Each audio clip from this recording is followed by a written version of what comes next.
आज हम सेल का सबसे इम्पॉर्टेंट ऑर्गेनेली माइटोकॉन्ड्रिया के बारे में पढ़ेंगे। अगर किसी ने पूछा कि सेल्स को एनर्जी कौन देता है तो आंसर होगा माइटोकॉन्ड्रिया। चलिए हर पॉइंट को इजी लैंग्वेज में समझते हैं। Number of mitochondria very according to the physiological activity of the cell. इसका मतलब है कि हर सेल में माइटोकॉन्ड्रिया की संख्या सेम नहीं होती। जो सेल्स ज़्यादा काम करते हैं उन्हें ज़्यादा एनर्जी चाहिए होती है, इसलिए उनमें माइटोकॉन्ड्रिया भी ज़्यादा होते हैं, और जो सेल्स काम करते हैं उनमें कम काम करते हैं उनमें माइटोकॉन्ड्रिया कम होते हैं। जैसे कि हमारे मसल सेल्स बहुत काम करते हैं, इसलिए मसल सेल में माइटोकॉन्ड्रिया बहुत ज़्यादा होते हैं। अब माइटोकॉन्ड्रिया की बात करें तो ये सॉसेज शेप और सिलेंड्रिकल होता है। इसके डायमीटर की बात करूँ तो ये 0.2 से 1 माइक्रोमीटर तक होता है, और एवरेज बात करूँ तो 0.5 माइक्रोमीटर का होता है। इसके लेंथ की बात करूँ तो 1 to 4.1 माइक्रोमीटर है। स्ट्रक्चर इसका डबल मेम्ब्रेन बाउंड ऑर्गेनेली ये होता है। डबल मेम्ब्रेन का मतलब है इसमें दो मेम्ब्रेन होती है, आउटर मेम्ब्रेन और inner membrane. Lumen divided into outer compartment and inner compartment, जिसे मैट्रिक्स बोलते हैं। तो इन दोनों मेम्ब्रेन के बीच वाली जगह को आउटर कंपार्टमेंट कहते हैं, और सबसे अंदर वाली जो जगह है उसको मैट्रिक्स कहते हैं। Inner membrane forms in foldings called cristae towards the matrix. Inner membrane सीधी नहीं होती, ये अंदर की तरफ मुड़कर फोल्ड्स बनाती है। इन फोल्ड्स को क्रिस्टे कहते हैं। Cristae increase the surface area. जब मेम्ब्रेन फोल्ड हो जाती है उसका एरिया बढ़ जाता है। सरफेस एरिया बढ़ने से जो है एनर्जी बनने के लिए ज़्यादा जगह मिलती है। The two membrane have their own specific enzymes associated with the mitochondrial function. Outer और इनर मेम्ब्रेन दोनों में अलग अलग एंजाइम्स होते हैं। अब ये एंजाइम्स माइटोकॉन्ड्रिया को एनर्जी बनाने का काम करने में हेल्प करते हैं। Mitochondria are the site of aerobic respiration. Aerobic respiration वही प्रोसेस है जिसमें ऑक्सीजन की मदद से फूड को तोड़कर एनर्जी बनाई जाती है, और ये प्रोसेस माइटोकॉन्ड्रिया के अंदर होती है। They produce cellular energy in the form of ATP. जो एनर्जी माइटोकॉन्ड्रिया बनाता है उसका नाम एटीपी होता है, और एटीपी ही सेल की एनर्जी करेंसी है। Hence they are called power house of the cell. क्योंकि माइटोकॉन्ड्रिया एटीपी यानी एनर्जी बनाता है, इसलिए इसे सेल का पावर हाउस कहा जाता है। The matrix also possesses single circular DNA molecule. Matrix के अंदर माइटोकॉन्ड्रिया का अपना डीएनए होता है। ये डीएनए गोल यानी कि सर्कुलर शेप का होता है। इसमें a few RNA molecules, ribosomes, और राइबोसोम इसमें जो होता है वो 70S होता है। And the component required for synthesis of protein. Protein बनाने के लिए जो भी ज़रूरी चीज़ें चाहिए होती हैं वो सब मैट्रिक्स के अंदर मौजूद होती हैं। The mitochondrion divided by fission, मतलब माइटोकॉन्ड्रिया नए माइटोकॉन्ड्रियन के लिए बीच से दो पार्ट्स में डिवाइड हो जाते हैं, और इसी प्रोसेस को फिजन कहते हैं। तो एक क्विक रिवीजन लेते हैं। हमारा जो माइटोकॉन्ड्रिया है वो डबल मेम्ब्रेन है। इनर मेम्ब्रेन के फोल्ड्स जिसे हम क्रिस्टे कहते हैं, अंदर का फ्लूइड जिसे मैट्रिक्स बोलते हैं, एटीपी बनाता है, एरोबिक रेस्पिरेशन होती है, इसलिए इसे power house of the cell कहा जाता है, और ये फिजन से डिवाइड होता है।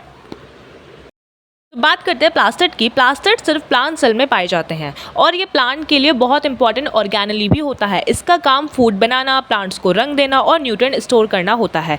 तो वेयर आर प्लास्टिड फाउंड? अब प्लास्टिड मिलते कहाँ हैं? तो plastid are found in all plant cell and in euglenoids. इसका मतलब है कि प्लास्टिड लगभग सभी प्लांट सेल में होते हैं। इसके अलावा यूग्लेनॉइड्स नाम के कुछ स्पेशल ऑर्गेनिज्म में भी प्लास्टिड पाए जाते हैं। याद रखने वाली बात यह है कि एनिमल सेल में प्लास्टिड नहीं पाए जाते।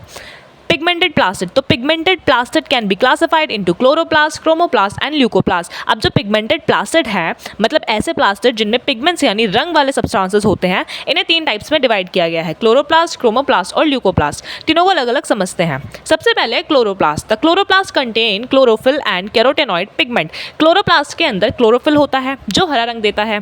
इसके साथ कैरोटेनॉइड पिगमेंट्स भी होते हैं जो पीले और नारंगी रंग के पिगमेंट्स होते हैं।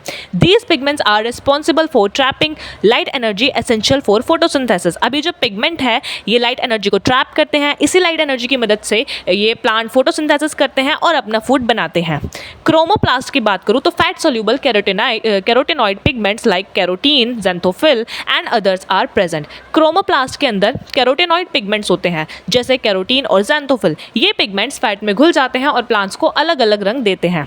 This gives a part of the plant a yellow, orange और रेड कलर। इन पिगमेंट्स की वजह से फूल, फल और कुछ वेजिटेबल्स पीले, नारंगी या फिर लाल रंग के दिखते हैं। ल्यूकोप्लास्ट की बात करूँ तो leucoplast are the colourless plastid. Leucoplast में कोई पिगमेंट्स नहीं होता, इसलिए ये बिल्कुल कलरलेस होते हैं। They are of varied shape and size.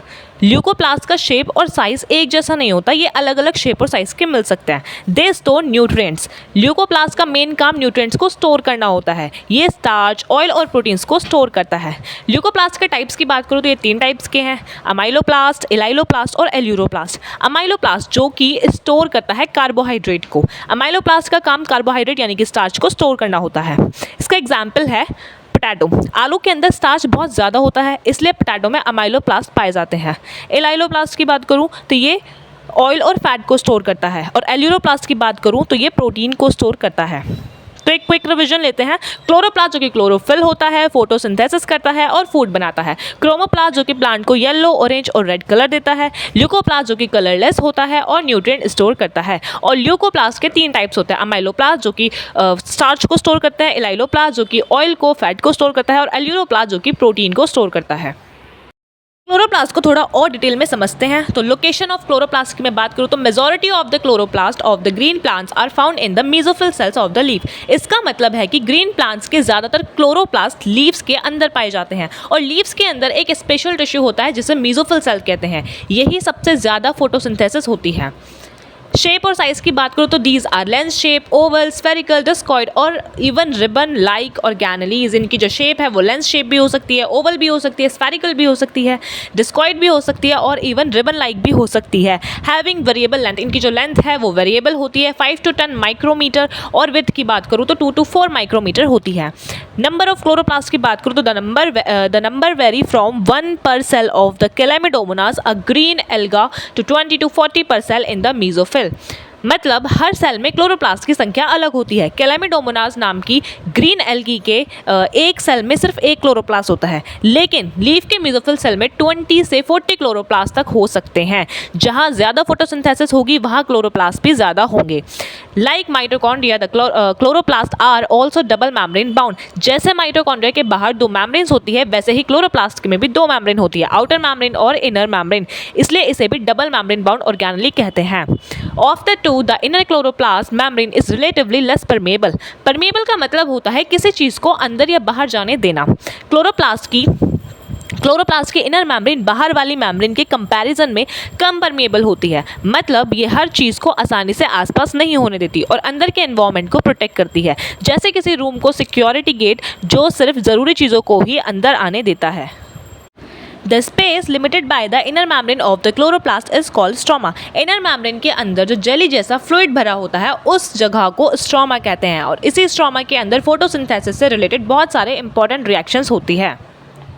तो एक क्विक रिवीजन लेते हैं। क्लोरोप्लास्ट के लोकेशन की बात करें तो लीव्स की मेसोफिल सेल में होता है। शेप की बात करूँ तो लेंस, ओवल, स्पेरिकल, डिस्कॉइड और रिबन लाइक हो सकती है। साइज की बात करूँ तो इसकी लेंथ 5 to 10 माइक्रोमीटर की होती है और विड्थ इसकी 2 to 4 माइक्रोमीटर की होती है। नंबर की बात करूँ तो कैलामिडोमोनास में एक मेसोफिल सेल में 20 to 40। स्ट्रक्चर की बात करूँ तो double membrane bound organelle. Inner membrane की बात करूँ तो लेस परमेबल। स्ट्रोमा की बात करूँ तो इनर मैम्ब्रेन के अंदर का फ्लूइड फिल्ड स्पेस। अभी तक हमने क्लोरोप्लास्ट का बेसिक स्ट्रक्चर पढ़ा था। अब हम क्लोरोप्लास्ट के अंदर क्या क्या होता है और हर चीज़ का क्या काम है ये स्टेप बाय स्टेप समझेंगे। Number of organized flatten membranous sac called the thylakoid are present in the stroma. Chloroplast के अंदर स्ट्रोमा नाम का फ्लूइड होता है। इसी स्ट्रोमा के अंदर बहुत सारी चपटी यानी कि फ्लैटन थैली जैसी स्ट्रक्चर होती है जिन्हें थाइलेकॉइड कहते हैं। सोचो किसी बॉल में बहुत सारी छोटी छोटी ग्रीन प्लेट्स रखी हुई हैं, ये प्लेट्स ही थाइलेकॉइड्स हैं। Thylakoids are arrange in a sac like the piles of the coins called grana और द इंटरग्राना थाइलेकॉइड। थाइलेकॉइड्स 2 तरह से अरेंज होते हैं। जब बहुत सारे थाइलेकॉइड्स एक के ऊपर एक कॉइन की तरह स्टैक हो जाते हैं तो उस स्टैक को ग्रेना कहते हैं, और जो थाइलेकॉइड्स एक ग्रेना को दूसरे ग्रेना से जोड़ते हैं उन्हें इंटरग्राना थाइलेकॉइड्स कहते हैं। In addition, there are flat membranous tubule called the stroma lamellae connecting the thylakoids of the different grana। अलग अलग ग्राना एक दूसरे से डायरेक्टली टच नहीं करते, उन्हें जोड़ने के लिए एक फ्लैट ट्यूब जैसे स्ट्रक्चर होती है जिसे स्ट्रोमा लैमेले कहते हैं। सिंपल, जैसे 2 बिल्डिंग्स को एक ब्रिज जोड़ता है वैसे ही स्ट्रोमा लैमेले 2 ग्राना को जोड़ती है। The membrane of the thylakoid encloses a space called a lumen. हर थाइलेकॉइड के अंदर भी एक खाली जगह होती है, इस अंदर वाली स्पेस को ल्यूमेन कहते हैं। जैसे बॉटल के अंदर खाली जगह होती है वैसे ही थाइलेकॉइड के अंदर ल्यूमेन होता है। The stroma of the chloroplast contains enzyme required for the synthesis of carbohydrate and protein. Stroma के अंदर बहुत सारे एंजाइम्स होते हैं। अब ये एंजाइम्स प्लांट को कार्बोहाइड्रेट और प्रोटीन्स बनाने में हेल्प करते हैं। It also contain small double membrane circular DNA molecule and ribosome. मतलब क्लोरोप्लास्ट के आसपास अपना सर्कुलर डीएनए भी होता है, इसके अंदर राइबोसोम्स भी होते हैं जो प्रोटीन्स बनाने का काम करते हैं, इसलिए क्लोरोप्लास्ट अपने कुछ प्रोटीन्स खुद भी बना सकता है। Chlorophyll pigments are present in the thylakoids. जो हरा रंग वाला पिगमेंट यानी कि क्लोरोफिल होता है वो थाइलेकॉइड्स के अंदर पाया जाता है। ये क्लोरोफिल ही सूरज की रोशनी यानी कि सनलाइट को एब्जॉर्ब करता है और फोटोसिंथेसिस शुरू करता है। The ribosome of the chloroplast are smaller 70s than the cytoplasmic ribosome 80s।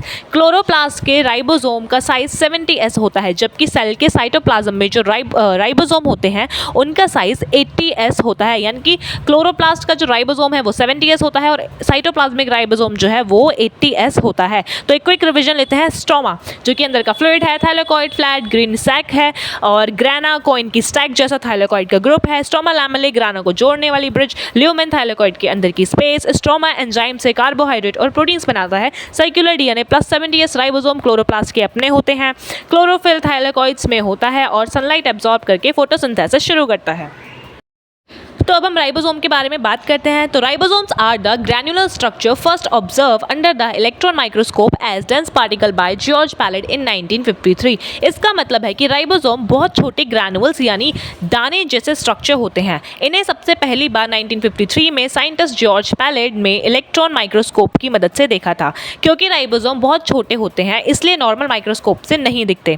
They are composed of ribonucleic acid and protein. Ribosome दो चीज़ों से मिलकर बना है, एक तो आरएनए यानी कि राइबोन्यूक्लिक एसिड और दूसरा protein. And are not surrounded by any membrane, यानी कि ये सेल के बहुत सारे ऑर्गेनेल्स हैं जिनके बाहर मेम्ब्रेन होती है, लेकिन राइबोसोम के बाहर कोई मेम्ब्रेन नहीं होती है। ये नॉन मेम्ब्रेनस स्ट्रक्चर है। The eukaryotic ribosomes are 80s while the prokaryotic ribosome are 70s।